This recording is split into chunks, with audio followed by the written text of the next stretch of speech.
حضرت بلال سے لوگوں نے کہا آپ نبی پاک سے متاثر کیسے ہوئے؟ تو جناب بلال کہنے لگے میں زیادہ لوگوں کو، مکے کے لوگوں کو جانتا ہی نہیں تھا، جو کہ میری ڈیوٹی تھی گھر میں کام کرنے کی، اور مجھے سخت سزا ملتی تھی امیہ بن خلف کی طرف سے۔ بلکہ تحقیق یہ ہے کہ یہ عبداللہ بن جدعان کے غلام تھے۔ امیہ بن خلف نے تو جب انہوں نے کلمہ پڑھا تو پھر خریدا۔ عبداللہ بن جدعان کہنے لگا میں فارغ نہیں، آپ لے لیں، آپ اس کو سزائیں دیں۔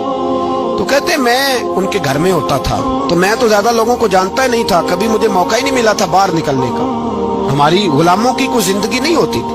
حضرت بلال کہتے ہیں ایک دن مجھے بخار چڑھ گیا بڑا تیز، میں لوگوں کو جانتا نہیں تھا۔ فرماتے مجھے تیز بخار چڑھ گیا تو ٹھنڈ بڑی سخت تھی، میرے مالک نے مجھے کئی کلو جوں دیے پیسنے کو چکی پہ۔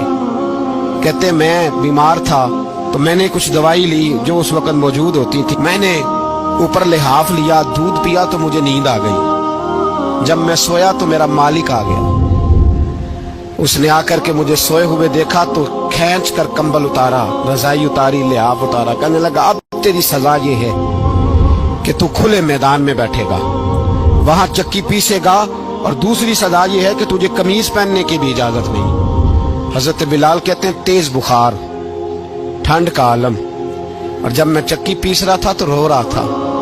سیدنا بلال حبشی رضی اللہ تعالیٰ عنہ فرماتے ہیں میرے دروازے کے قریب سے رسول پاک گزرے اور مجھے ہائے ہائے کرتے دیکھا تو دستک دی۔ میں نے کہا کون ہے؟ دروازہ کھلے آ جاؤ۔ محبوب اندر آئے تو پوچھنے لگے کیوں رو رہے ہو؟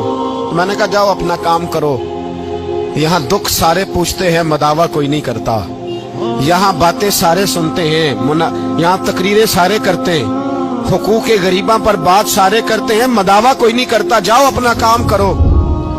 کہتے ہیں میں نے سخت جملے کہے معاذ اللہ، حضور چلے گئے، اور جب حضور جا رہے تھے تو میں کہہ رہا تھا بس جا رہے ہو نا، میں نے پہلے ہی کہا تھا جاؤ۔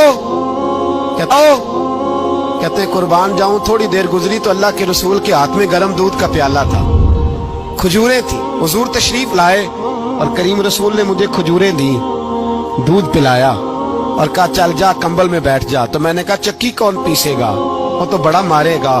کہتے ہیں لوگو اس نبی کا میلاد اور معراج بھول نہ جانا، اس رسول پاک کی محبتوں میں کمی نہ آنے دینا، اس محبوب کا نعرہ ساری دنیا میں لگا دینا۔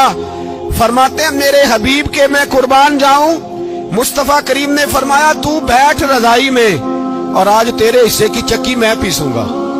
کہتے ہیں ساری رات حضور چکی پیستے رہے، ساری رات۔ سویرے میں اٹھا اور میرے حبیب پاک نے مجھے وہ سارا کچھ دیا اور خود چلے گئے۔ اگلی رات پھر آئی تو حضور پھر آ گئے، مجھے پھر رضائی میں لٹایا، دودھ پلایا اور ساری رات چکی پیسی۔ کہتے ہیں